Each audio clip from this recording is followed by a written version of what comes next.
ಚಿಂತಾಮಣಿ ರಾಜ್ಯ ಸರ್ಕಾರ ಚುನಾವಣಾ ಸಮಯದಲ್ಲಿ ಭೂಸ್ವಾಧೀನ ಕಾಯ್ದೆಗೆ ತಿದ್ದುಪಡಿ ತರುವುದಾಗಿ ರೈತರಿಗೆ ನೀಡಿದ್ದ ಭರವಸೆಯನ್ನು ಈಡೇರಿಸದ ಕಾರಣ ಜೂನ್ 5 ಶುಕ್ರವಾರ ರೈತ ಸಂಘ ಹಾಗೂ ಹಸಿರುಸೇನೆ ಕೋಡಿಹಳ್ಳಿ ಚಂದ್ರಶೇಖರ್ ಬಣ ನೇತೃತ್ವದಲ್ಲಿ ವಿಧಾನಸೌಧ ಮುತ್ತಿಗೆ ಹಾಕಿ ಪ್ರತಿಭಟನೆಯನ್ನು ಹಮ್ಮಿಕೊಳ್ಳಲಾಗಿದೆ ಎಂದು ಸಂಘದ ತಾಲೂಕು ಘಟಕದ ಅಧ್ಯಕ್ಷ ಸಿಕಲ್ ರಮಣಾರೆಡ್ಡಿ ತಿಳಿಸಿದರು. ನಗರದಲ್ಲಿ ರೈತ ಸಂಘ ಕರೆದಿದ್ದ ಪತ್ರಿಕಾಗೋಷ್ಠಿಯಲ್ಲಿ ಮಾತನಾಡಿ ರೈತರಿಗೆ ಮಾರಕವಾದ ಭೂಸ್ವಾಧೀನ ಕಾಯ್ದೆಯನ್ನು ಕೇಂದ್ರ ಸರ್ಕಾರವು ವಾಪಸ್ ಪಡೆಯಿತು. ಅಂದು ರಾಜ್ಯದಲ್ಲಿ ಅಧಿಕಾರದಲ್ಲಿದ್ದ ಬಿಜೆಪಿ ಸರ್ಕಾರ ಸುಗ್ರೀವಾಜ್ಞೆ ಮೂಲಕ ಕಾಯ್ದೆಯನ್ನು ಜಾರಿಗೆ ತಂದಿದ್ದು ವಾಪಸ್ ಪಡೆಯಲಿಲ್ಲ. ಅಂದಿನ ವಿರೋಧ ಪಕ್ಷದಲ್ಲಿದ್ದ ಇಂದಿನ ಹಂಗಾಮಿ ಮುಖ್ಯಮಂತ್ರಿ ಸಿದ್ದರಾಮಯ್ಯ ಕಾಂಗ್ರೆಸ್ ಅಧಿಕಾರಕ್ಕೆ ಬಂದರೆ ಕಾಯ್ದೆಗೆ ತಿದ್ದುಪಡಿ ತರಲಾಗುವುದು ಎಂದು ಭರವಸೆ ನೀಡಿದ್ದರು ಎಂದು ತಿಳಿಸಿದರು. ಆದರೆ ಅಧಿಕಾರಕ್ಕೆ ಬಂದ ಮೇಲೆ ಕಾಂಗ್ರೆಸ್ ಸರ್ಕಾರ ಕೃಷಿ ಕಾಯ್ದೆಗಳ ಕುರಿತು ಯಾವುದೇ ಕ್ರಮ ಕೈಗೊಳ್ಳಲಿಲ್ಲ. ಕೃಷಿ ಕಾಯ್ದೆಗಳಿಂದ ರೈತರು ತಮ್ಮ ಜಮೀನುಗಳನ್ನು ಕಳೆದುಕೊಳ್ಳುತ್ತಿದ್ದಾರೆ. ರೈತರ ಒಪ್ಪಿಗೆ ಇಲ್ಲದೆ ಯಾವುದೇ ಸರ್ಕಾರ ರೈತರ ಜಮೀನನ್ನು ವಶಪಡಿಸಿಕೊಳ್ಳಬಾರದು. ಈಗಿನ ಕೃಷಿ ಕಾಯ್ದೆಗಳಲ್ಲಿ ರೈತರ ಜಮೀನುಗಳನ್ನು ವಶಪಡಿಸಿಕೊಳ್ಳಲು ಅವಕಾಶವಿದೆ. ಈ ಕಾನೂನನ್ನು ವಾಪಸ್ ಪಡೆಯಬೇಕು. ಇಲ್ಲದಿದ್ದರೆ ಮುಂದಿನ ದಿನಗಳಲ್ಲಿ ರೈತರು ಬುದ್ಧಿ ಕಲಿಸುತ್ತಾರೆ ಎಂದರು. ಕೃಷಿ ಕಾಯ್ದೆಗಳನ್ನು ವಾಪಸ್ ಪಡೆಯಲು ಒತ್ತಾಯಿಸಿ ಜಿಲ್ಲೆಯಿಂದ 10,000 ರೈತರು ದ್ವಿಚಕ್ರ ವಾಹನಗಳಲ್ಲಿ ತೆರಳಿ ವಿಧಾನಸೌಧಗೆ ಮುತ್ತಿಗೆ ಹಾಕಲಾಗುವುದು. ನಮ್ಮ ಭೂಮಿ, ನೆಲ, ಜಲ, ಭಾಷೆಯನ್ನು ಕಾಪಾಡಿಕೊಳ್ಳಲು ಎಲ್ಲರ ಸಹಕಾರ ಅಗತ್ಯ. ಇದು ರೈತರ ಅಳಿವು ಉಳಿವಿನ ಪ್ರಶ್ನೆಯಾಗಿದೆ. ರೈತರನ್ನು ಎದುರು ಹಾಕಿಕೊಂಡ ಯಾವ ಸರ್ಕಾರಗಳು ಉಳಿದಿಲ್ಲ ಎಂದರು. ಮಳೆಗಾಲ ಆರಂಭವಾಗಿರುವುದರಿಂದ ರೈತರಿಗೆ ಬಿತ್ತನೆ ಬೀಜ, ಗೊಬ್ಬರಗಳು ಸಕಾಲದಲ್ಲಿ ದೊರೆಯುವಂತೆ ಕ್ರಮ ಕೈಗೊಳ್ಳಬೇಕು. ವಿದ್ಯುತ್ ಸಮಸ್ಯೆ ಕುರಿತು ಬಹಳಷ್ಟು ಸಮಸ್ಯೆಗಳಿದ್ದು ಮುಂದಿನ ದಿನಗಳಲ್ಲಿ ಮಾತನಾಡಲಾಗುವುದು. ಎಲ್ಲಾ ಕ್ಷೇತ್ರಗಳು ಅಭಿವೃದ್ಧಿಯಾಗುತ್ತಿದ್ದರೂ ಸರ್ಕಾರದಲ್ಲಿ ರೈತರ ಬಗ್ಗೆ ಮಾತನಾಡುವ ಮುಖಂಡರು ತುಂಬಾ ಕಡಿಮೆಯಾಗಿದ್ದಾರೆ ಎಂದು ವಿಷಾದಿಸಿದರು. ಈ ವೇಳೆ ಮುಖಂಡರಾದ ಆರ್.ಎಸ್.ಸಿ. ಆಂಜನೇಯ ರೆಡ್ಡಿ, ಹಾಲು ನಾರಾಯಣಸ್ವಾಮಿ, ಸಿದ್ದು ನಾರಾಯಣಸ್ವಾಮಿ, ಆನಂದರೆಡ್ಡಿ, ಗಂಜೂರು ನಾರಾಯಣಸ್ವಾಮಿ, ಎಂಎಲ್ ಆಂಜನೇಯ ರೆಡ್ಡಿ, ಹೊಸವುಡ್ಯ ರೆಡ್ಡಪ್ಪ, ಶೇಖರ್, ವೆಂಕಟಸ್ವಾಮಿರೆಡ್ಡಿ ಮತ್ತಿತರ ಮುಖಂಡರು ಉಪಸ್ಥಿತರಿದ್ದರು. ರಾಜ್ಯ ರೈತ ಸಂಘ ಹಾಗೂ ಹಸಿರು ಸೇನೆ ವತಿಯಿಂದ ದಿನಾಂಕ 5/6/2026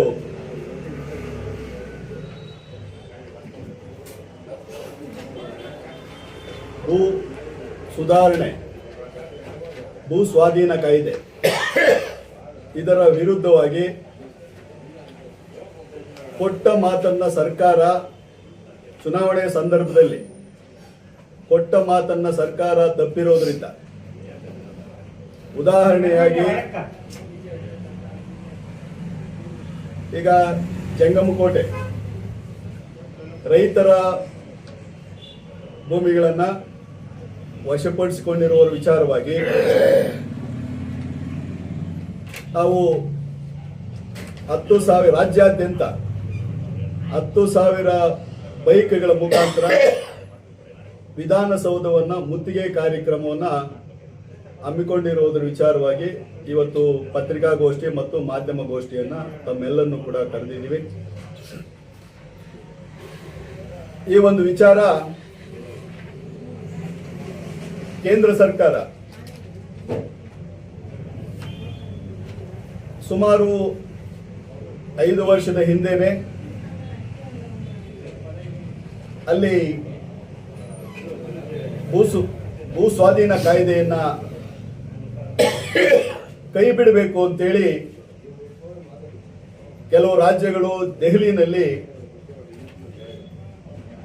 ಉಪವಾಸ ಸತ್ಯಾಗ್ರಹ ಮತ್ತೆ ಸುಮಾರು ಅಲ್ಲಿ ರೈತರು ಕೂಡ ಮರಣ ಹೊಂದಿದ್ರು.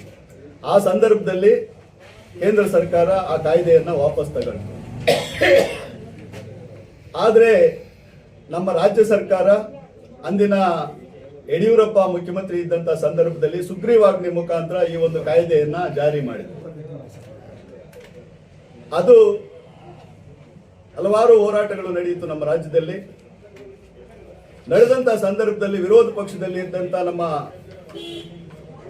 ಈಗಿನ ಮಾಜಿ ಮುಖ್ಯಮಂತ್ರಿಗಳು ಸಿದ್ದರಾಮಯ್ಯ ಸಾಹೇಬರು ನಮ್ಮ ಸರ್ಕಾರ ಬರಲಿ, ನಾವು ಈ ಭೂ ಸ್ವಾಧೀನ ಕಾಯ್ದೆಯನ್ನ ಇದಕ್ಕೆ ತಿದ್ದುಪಡಿ ತರ್ತೀವಿ, ನಾವು ಭೂ ಸ್ವಾಧೀನ ಕಾಯ್ದೆಗೆ ತಿದ್ದುಪಡಿ ತರ್ತೀವಿ, ರೈತರಿಗೆ ಮಾರಕವಾದಂತ ಒಂದು ಕಾಯ್ದೆ ಇದು, ಇದನ್ನು ವಾಪಸ್ ತೆಗಿತೀವಿ ಅಂತೇಳಿ ಆ ಸಂದರ್ಭದಲ್ಲಿ ಚುನಾವಣೆಗೆ ನಿಂತ ಸಂದರ್ಭದಲ್ಲೂ ಕೂಡ ಪ್ರತಿಯೊಂದು ಕಡೆ ಭಾಷಣಗಳನ್ನು ಮಾಡಿದರು. ನಮಗೂ ಕೂಡ ಹೆಚ್ಚು ಆಶ್ವಾಸನೆಗಳನ್ನು ಕೊಟ್ಟರು. ಇಡೀ ಕರ್ನಾಟಕದಾದ್ಯಂತ ರೈತ ಸಂಘ, ರೈತರು ಕಾಂಗ್ರೆಸ್ ಸರ್ಕಾರಕ್ಕೆ ಹೆಚ್ಚಿನ ಒಲವನ್ನು ಕೊಟ್ಟು ಕಾಂಗ್ರೆಸ್ ಸರ್ಕಾರವನ್ನು ಅಧಿಕಾರಕ್ಕೆ ಬರೋ ರೀತಿಯಲ್ಲಿ ಕರ್ನಾಟಕದ ರೈತರೆಲ್ಲರೂ ಕೂಡ ಮಾಡಿದರು. ಇನ್ನೂ ಸ್ವಲ್ಪ ಮುಂದಕ್ಕೆ ಹೋದಂಥ ಸಂದರ್ಭದಲ್ಲಿ ಈಗಿನ ನಮ್ಮ ಚಿಂತಾಮಣಿ ಶಾಸಕರು ಸೇರಿ ನಮ್ಮ ಮಂತ್ರಿಗಳು ಅವರು ಕೂಡ ನಮಗೆ ಈ ಒಂದು ಕೃಷಿ ಕಾಯ್ದೆಗಳನ್ನು ವಾಪಸ್ ತೆಗಿಬೇಕು ಅಂತೇಳಿ ಚುನಾವಣಾ ಸಂದರ್ಭದಲ್ಲಿ ಹೇಳಿದರು. ಯಾಕೋ ಏನೋ ಸರ್ಕಾರ ಬಂದ ಮೇಲೆ ಅದನ್ನ ಕೈ ಬಿಡ್ತು. ಆ ಕೈ ಬಿಟ್ಟಂತ ವಿಚಾರವಾಗಿಯೇ ಇವತ್ತು ರೈತರಿಗೆ ಈ ಕಷ್ಟಗಳು. ಯಾಕೆ ಅಂದರೆ ಈಗ ನಾನು ಇದುವರೆಗೂ ಹೇಳಿದೆ, ಯಾರು ಏನೇ ಮಾಡಿದ್ರು ಯಾವುದು ಏನೇ ಮಾಡಿದ್ರು ಕೂಡ ರೈತನಿಗೆ ಭೂಮಿ ಇದ್ರೆ ಮಾತ್ರನೇ ಉಳಿಗಾಲ ಅಂತ. ಯಾಕೆ ಅಂದರೆ ಒಂದೇ ಒಂದು ಉದಾಹರಣೆ ಹೇಳ್ತೀನಿ ಆ ಒಂದು ವಿಚಾರಕ್ಕೆ. ಕೊರೋನಾ ಬಂದಂಥ ಸಂದರ್ಭದಲ್ಲಿ ಬೆಂಗಳೂರಿನಲ್ಲಿ ಮತ್ತು ಬೇರೆ ಬೇರೆ ನಗರಗಳಲ್ಲಿ ವಾಸ ಮಾಡ್ತಾ ಇರ್ತಕ್ಕಂಥ ಜನ ಎಲ್ಲ ಕೂಡ ಹಳ್ಳಿಗಳಿಗೆ ಬಂದರು. ಹಳ್ಳಿಗಳಲ್ಲಿ ಜಮೀನು ಮನೆಗಳು ಉಳಿಸ್ಕೊಂಡಿರೋದ್ರಿಂದ ಈಗ ಕೊರೋನಾ ಬಂತು. ಕೊರೋನಾ ಬಂದಂಥ ಸಂದರ್ಭದಲ್ಲಿ ಹಳ್ಳಿಗಳಿಗೆ ಕೊರೋನಾ ಬರಲಿಲ್ಲ, ನಗರ ಪ್ರದೇಶಗಳಿಗೆ ಕೊರೋನಾ ಬಂದಿದ್ದು. ನಮಗೆ ನಮ್ಮ ಸ್ನೇಹಿತರೊಬ್ಬರು ಹೇಳಿದರು, ಇದೇ ನಮ್ಮ ಚಿಂತಾಮಣಿ ತಾಲೂಕಲ್ಲಿ ಆದಿಗೆರೆ ಗ್ರಾಮದಲ್ಲಿ ಒಬ್ಬ ರೈತ ಕೊರೋನಾ ಬರೋಕ್ಕೆ ಮುಂಚೆ 5 ವರ್ಷ 6 ವರ್ಷ ಆಗಿತ್ತು, ಜಮೀನು ಮನೆ ಮಠ ಎಲ್ಲ ಮಾರ್ಕೊಂಡು ಬೆಂಗಳೂರಿಗೆ ಹೋಗಿದ್ದ. ಅದು ಹಳ್ಳಿನಲ್ಲಿ ಅವ್ರವ್ರಿಗೆ ಕೊಟ್ಟಿದ್ನೋ ಇಲ್ಲ ಬೇರೆಯವ್ರಿಗೆ ಕೊಟ್ಟಿದ್ನೋ ಏನೋ ಆ ಜಮೀನು ಅವನು ಸಮಾಧಾನವಾಗಿ ಹೋಗಿಲ್ಲ ಅವರ ಸಂಬಂಧಿಕರಲ್ಲಿ. ಆ ಜಮೀನು ಮಾರ್ಕೊಂಡಂತ ಹೋದಂತ ಸಂದರ್ಭದಲ್ಲಿ ತಿರುಗಿ ಕೊರೋನಾ ಬಂದು ನಮ್ಮ ಹಳ್ಳಿ ಇದೆ ತಡಿ ಅಂತೇಳಿ ಆದಿಗೆರೆಗೆ ಬಂದಂತ ಸಂದರ್ಭದಲ್ಲಿ ಅವರ ಸಂಬಂಧಿಕರು ಯಾರು ಕೂಡ ಮನೆ ಒಳಕ್ಕೆ ಬರ್ಲಿಚ್ಚಿಲ್ಲ. ಏನು ನೀನು ಬೆಂಗಳೂರಿಂದ ಬಂದಿದ್ಯಾ, ನಿನಗೆ ಕೊರೋನಾ ಅಂಟ್ಕೊಂಡಿದೆ, ನಮ್ಮ ಊರಿಗೆಲ್ಲ ಅಂಟಿಸ್ತೀಯ ನೀನು ಅಂತ ಹೇಳ್ಬಿಟ್ಟು ಊರಲ್ಲಿ ಸಂಬಂಧಿಕರು ಕೂಡ ಯಾರನ್ನು ಕೂಡ ಮನೆಯೊಳಗೆ ಬರ್ಲಿಸ್ಕೊಳ್ಳಿಲ್ಲ. ಆ ಸಂದರ್ಭದಲ್ಲಿ ಅವನಿಗೆ ಮನೆ ಜಮೀನು ಇದ್ದಿದ್ರೆ ಎಲ್ಲ ರೀತಿಯಲ್ಲಿ ಅವನು ಇರ್ತಾ ಇದ್ನಲ್ಲ. ಈ ಒಂದು ಕೃಷಿ ಕಾಯ್ದೆಯಿಂದ ಈಗ ಇವೆಲ್ಲ ಕೂಡ ಅನಾಹುತಗಳಾಗ್ತಾ ಇದೆ. ಸರ್ಕಾರ ಕೂಡ ರೈತರ ಒಪ್ಪಿಗೆ ಇಲ್ಲದೆ ಜಮೀನುಗಳನ್ನ, ಯಾವುದೇ ಸರ್ಕಾರ ಇರಲಿ, ನಮ್ಮ ಕಾಂಗ್ರೆಸ್ ಸರ್ಕಾರ, ಬಿಜೆಪಿ ಸರ್ಕಾರ, JDS ಸರ್ಕಾರ ಅಂತಲ್ಲ, ರೈತರ ಒಪ್ಪಿಗೆ ಪಡೆದು ಕೃಷಿ ಜಮೀನುಗಳನ್ನ ವಶಪಡಿಸ್ಕೋಬೇಕು. ಆದರೆ ಈಗಿರ್ತಕ್ಕಂಥ ಕಾಯ್ದೆನಲ್ಲಿ ಅವರು ಯಾರೇ ಇರಲಿ, ಮುಖ್ಯಮಂತ್ರಿ ಇರಲಿ, ಯಾರೇ ಅದಕ್ಕೆ ಸಂಬಂಧಪಟ್ಟ ಮಂತ್ರಿ ಇರಲಿ, ನನ್ನ ಜಮೀನನ್ನ ಯಾರದೇ ಆಗಲಿ ವಶಪಡಿಸ್ಕೊಳ್ಳೋದಕ್ಕೆ ಈ ಕಾನೂನಿನಲ್ಲಿ ಅವಕಾಶ ಇದೆ. ಆದ್ರಿಂದ ಈ ಒಂದು ಕಾನೂನನ್ನ ಮೊದಲು ಯಾವುದೇ ಸರ್ಕಾರ ಬರಲಿ, ಯಾವುದೇ ಮುಖ್ಯಮಂತ್ರಿ ಆಗಲಿ, ಇದನ್ನ ವಾಪಸ್ ಪಡಿಬೇಕು. ಇಲ್ದಿದ್ರೆ ಮುಂದಿನ ದಿನಗಳಲ್ಲಿ ರೈತರು ಬುದ್ಧಿ ಕಳಿಸ್ತಾರೆ, ಯಾವ ಸರ್ಕಾರಕ್ಕಾದ್ರೂ ಆಗಲಿ. ಅದಕ್ಕೋಸ್ಕರ 5ನೇ ತಾರೀಕು ನಮ್ಮ ತಾಲೂಕಿಂದ ಕೂಡ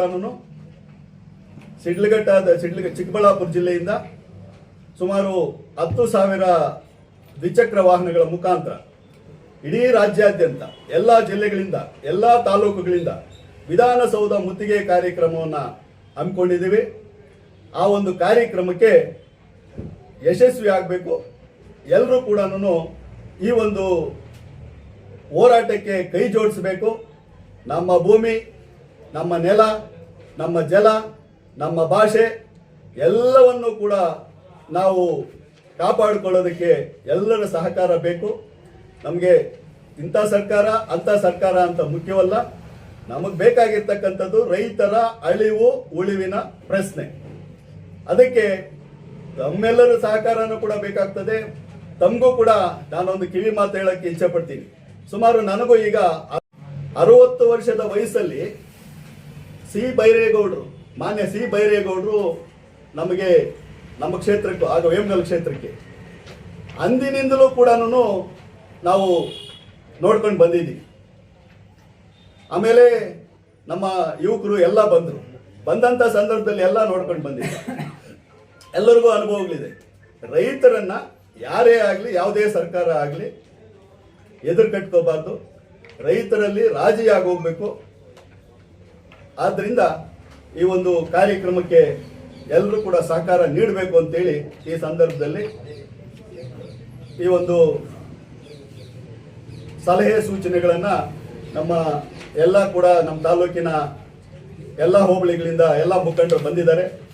ಅವರ ಸಲಹೆ ಸೂಚನೆಗಳನ್ನು ತಗೊಂಡು 5ನೇ ತಾರೀಕು ಹೆಚ್ಚಿನ ಸಂಖ್ಯೆಯಲ್ಲಿ ನಮ್ಮ ಚಿಂತಾಮಣಿ ತಾಲೂಕಿಂದ ಕೂಡ ಈ ಒಂದು ಹೋರಾಟಕ್ಕೆ ಬೆಂಬಲ ಸೂಚಿಸಬೇಕು ಅಂತೇಳಿ ತಮ್ಮ ಮುಖಾಂತರ ನಮ್ಮ ಚಿಂತಾಮಣಿ ತಾಲೂಕಿನ ಸಮಸ್ತ ರೈತ ಬಾಂಧವರಲ್ಲಿ ನಾನು ಪ್ರಾರ್ಥನೆ ಮಾಡ್ತಾ ಇದ್ದೀನಿ. ಈ ಸರ್ಕಾರ ಕೊಟ್ಟ ಮಾತನ್ನ ಉಳಿಸ್ಕೊಳ್ಳಿಲ್ಲ, ಕೊಟ್ಟ ಮಾತಿನ ಪ್ರಕಾರ ನಡೀಲಿಲ್ಲ. ಯಾಕೆಂದ್ರೆ ರೈತರು ಈಗ ಬೇರೆ ವಿಚಾರಗಳಲ್ಲಿ, ಬೇರೆ ಲೆಕ್ಕಾಚಾರಗಳಲ್ಲಿ ಸರ್ಕಾರ ಒಳ್ಳೇದು ಅಂತೇಳಿ ನಾವು ಒಪ್ಕೋಬೇಕಾಗ್ತದೆ. ರೈತರ ವಿಚಾರದಲ್ಲಿ ಮಾತ್ರ ಯಾಕೋ ಏನೋ ಗೊತ್ತಿಲ್ಲ, ಯಾವ ಆದಾಯ ಕಡಿಮೆ ಆಗುತ್ತೋ ಅವ್ರಿಗೆ ಗೊತ್ತಿಲ್ಲ. ಈ ಕೃಷಿ ಕಾಯ್ದೆಗಳನ್ನ ವಾಪಸ್ ಪಡಿಲೇಬೇಕು, ಇಲ್ಲ ಅಂದ್ರೆ ಕರ್ನಾಟಕದ ರೈತರಿಗೆ ಉಳಿವಿರೋದಿಲ್ಲ. 5 ಎಕರೆಯಿಂದ 1 ಎಕರೆಯಿಂದ 5 ಎಕರೆ ಜಮೀನು ಇರೋ ರೈತರು ಯಾರು ಕೂಡ 10 ವರ್ಷದಲ್ಲಿ ಇಟ್ಕೊಳ್ಳೋದಿಲ್ಲ. ಏನಾಗುತ್ತೆ ರೈತರ ಪರಿಸ್ಥಿತಿ ಏನಾಗುತ್ತೆ? ಈಗ ಒಂದು ಕಡೆ ಕಾರ್ಮಿಕರ ಈಗ ವ್ಯವಸಾಯಗಳು ಮಾಡ್ಸಕ್ ಆಗ್ತಾ ಇಲ್ಲ ರೈತರ ಕೈಲಿ. ರೈತರು ಮುಂದಿನ ದಿನಗಳಲ್ಲಿ ಏನಾಗಬೇಕು? ಇದಕ್ಕೇನಾದ್ರೂ ಮಾರ್ಗೋಪಾಯ ಉಳಿಬೇಕಲ್ಲ. ಈಗ ನಾವು ಯಾವುದನ್ನು ಕೆಟ್ಟದ್ದು ಅನ್ನಕ್ಕಾಗದಲ್ಲ, ಯಾವುದನ್ನು ಒಳ್ಳೇದು ಅನ್ನೋಕ್ಕಾಗೋದಿಲ್ಲ. ಆದ್ರೆ ಈಗ ಏನಾಗಿದೆ ಅಂದ್ರೆ ಮಧ್ಯಮ ವರ್ಗದ ಜನರಿಗೆ ಬಹಳ ಕಷ್ಟ ಆಗಿದೆ. ಈಗ ಗೊಬ್ಬರ ಅದಕ್ಕೆ ಏನೇನೋ ಪರಿಹಾರ ಬೇರೆ ಬೇರೆ ರೀತಿ ಹೇಳ್ತಾರೆ. ಒಂದು ಯೂರಿಯಾ ಗೊಬ್ಬರದ ಮೂಟೆ ಬೇಕು ಅಂದ್ರೆ ಆಧಾರ್ ಕಾರ್ಡ್ ತಗೊಂಡು ಹೋಗ್ಬೇಕು ಅಂದ್ರೆ ಏನಿದು ಪರಿಸ್ಥಿತಿ? ಯಾವ ಮಟ್ಟಕ್ಕೆ ಹೋಗ್ತಾ ಇದೆ? ಏನ್ ಬೆಳೆ ಬೆಳೆಯೋದು? ಏನ್ ಬೆಳೆ ತೆಗೆಯೋದು? ರೈತ ಏನಾಗೋದು? ಇದಕ್ಕೆಲ್ಲ ಕೂಡ ಸರ್ಕಾರ ಅವರವರ ಇಚ್ಛಾನುಸಾರವಾಗಿ ಅವರವ್ರ ಕುರ್ಚಿಗಳಿಗೆ, ಅವರವರು ಅಧಿಕಾರಿಗಳಿಗೆ ಅವ್ರು ಕಿತ್ತಾಡ್ತಾರೆ ವಿನಃ ನಾವು ಅದೇ ರೀತಿ ಆಗ್ಬಿಟ್ಟಿದ್ದೀವಿ. ಮತದಾರರು ಅದೇ ರೀತಿ ಆಗಿದ್ದೀವಿ. ಮತ್ತೆ ಮಾಧ್ಯಮ ಸ್ನೇಹಿತರು, ನಾನು ಅದನ್ನೇ ಅವಾಗ ಹೇಳಕ್ ಹೋಗಿದ್ದು, ಅದನ್ನ ಮರ್ತಿದ್ದೆ. ಈಗ ಮಾಧ್ಯಮದವರು ಮೊದಲಿಗೆ ವಿರೋಧ ಪಕ್ಷದವರಾಗಿ ಕೆಲಸ ಮಾಡ್ತಾ ಇದ್ರು. ನಾವು ಕಂಡಂಗೆ ವಿರೋಧ ಪಕ್ಷದ ಕೆಲಸ ಮಾಧ್ಯಮದವರೇ ಮಾಡ್ತಾ ಇದ್ದಿತ್ತು. ಈಗ ಏನ್ ಮಾಡ್ತಾ ಇದ್ದಾರೆ ಮಾಧ್ಯಮ ಸ್ನೇಹಿತರು ಅಂದ್ರೆ, ಯಾವ ಸರ್ಕಾರ ಇದ್ರೆ ಆ ಸರ್ಕಾರನ ಹೋಗ್ಲಕ್ ಶುರು ಮಾಡ್ಬಿಟ್ಟಿದ್ದಾರೆ. ಅದೇನಿದೆಯೋ ಏನೋ ಗೊತ್ತಿಲ್ಲ ನಮ್ಗೆ, ಅದೇನಾಗ್ತಾ ಇದೆಯೋ ಏನೋ ಅಂತ ಗೊತ್ತಿಲ್ಲ. ಈಗ ನಾವು ಮೊದಲಿಂದ ನೋಡ್ಕೊಂಡು ಬಂದಿದ್ದೀವಿ. ವಿರೋಧ ಪಕ್ಷ ಅಂದ್ರೆ ಮಾಧ್ಯಮ ಸ್ನೇಹಿತರು ಇದ್ದಿದ್ರು, ಪತ್ರಕರ್ತರು ಮತ್ತು ಮಾಧ್ಯಮ ಸ್ನೇಹಿತರು ವಿರೋಧ ಪಕ್ಷದ ಕೆಲಸ ಮಾಡ್ತಾ ಇದ್ರು. ಆದ್ರೆ ಈಗ ಮಾಡ್ತಾ ಇಲ್ಲ. ನಾನು ಘಂಟಾಘೋಷವಾಗಿ ಇದನ್ನು ಯಾರಿಗೆ ಬೇಕಾದ್ರೂ ಕೂಡ ನಾನು ಆನ್ಸರ್ ಮಾಡ್ತೀನಿ. ಯಾರಾದ್ರೂ ಬೇಕಾದ್ರೆ ನನ್ನ ಪ್ರಶ್ನೆ ಕೇಳ್ಬೋದು. ಅದಕ್ಕೆ ತಾವು ಕೂಡ ಇದನ್ನ ಒಂದು ಸ್ವಲ್ಪ ಮಾರ್ಪಾಟ್ ಮಾಡ್ಕೊಂಡು ವಿರೋಧ ಪಕ್ಷದ ಕೆಲಸನೇ ಮಾಡ್ಬೇಕು. ಯಾಕಂದ್ರೆ ಅವ್ರಿಗೆ ಕಿವಿ ಹಿಂಡಿದ್ರೇನೆ. ನಮ್ಮ ಮನೆಯಲ್ಲಿ ಕೂಡ ನನಗೆ ನಮ್ಮವರಾಗ್ಲಿ, ನಮ್ಮ ಮಕ್ಕಳಾಗ್ಲಿ, ನಮ್ಮ ಇವರಾಗ್ಲಿ ಯಾರಾದ್ರೂ ಏನಾದ್ರೂ ಹೇಳಿದ್ರೇನೆ ನಾನು ಕೆಲಸ ಮಾಡೋದು. ಇಲ್ಲ ಅಂದ್ರೆ ನನ್ನ ಪಾಡಿಗೆ ನಾನೇ ಸ್ವತಂತ್ರ, ನಾನು ಯಜಮಾನ ಅಲ್ವಾ, ನಾನೇನ್ ಮಾಡಿದ್ರು ಮಾಡ್ಬೋದು. ಅದಕ್ಕೆ ನಾವು ಕಿವಿ ಹಿಂಡಬೇಕು. ಈಗ ರೈತ ಸಂಘಟನೆಗಳು ಕೂಡ ಅದೇ ಕೆಲಸ ಮಾಡಬೇಕು ಅಂತ ಹೇಳಿ ನಮ್ಮ ಹಿರಿಯರು, ದೊಡ್ಡವರು ಎಲ್ಲರೂ ಕೂಡ ಅದನ್ನೇ ಮಾರ್ಗದರ್ಶನ ಕೊಡ್ತಾ ಇದ್ದಾರೆ ನಮ್ಗೆ. ಅವರು ಆ MLA ಒಳ್ಳೆಯವರು, ಈ MLA ಒಳ್ಳೆಯವರು, ಆ ಮಿನಿಸ್ಟರ್ ದೊಡ್ಡವರು, ಆ ಮಿನಿಸ್ಟರ್ ಒಳ್ಳೆಯವರು, ಈ ಮಿನಿಸ್ಟರ್ ಎಲ್ಲ ಅದು ನಮ್ಮ ಪರ್ಸನಲ್. ಈಗ ಇದು ನಾವು ಫ್ರಾಂಕ್ ಮಾತಾಡ್ಬೇಕು. ಒಂದು ಇದರಲ್ಲಿ ಮಾತಾಡ್ಬೇಕಾದ್ರೆ ನಾವು ಪಬ್ಲಿಕ್ಗೆ ಮತ್ತೆ ಜನರಿಗೆ ಸಹಾಯ ಆಗೋ ರೀತಿಯಲ್ಲಿ, ಒಳ್ಳೆ ಕೆಲಸ ಆಗೋ ರೀತಿಯಲ್ಲಿ ನಾವು ವರ್ತೆಬ್ಬಿಸ್ಬೇಕಾಗ್ತದೆ. ಯಾವ ಸರ್ಕಾರನೇ ಆಗ್ಲಿ, ಈಗ ಈ ಭೂಮಿ ಮೇಲೆ ಎಲ್ಲರೂ ಬುದ್ಧಿವಂತರೇ, ಎಲ್ಲರೂ ಬುದ್ಧಿ ಇಲ್ಲದೆ ಇರೋರೆ. ಪಟ್ಟಂತ ಯಾವ ಮಂತ್ರಿ ಬರ್ತಾರೋ ನಾಳೆ ಬೆಳಿಗ್ಗೆ.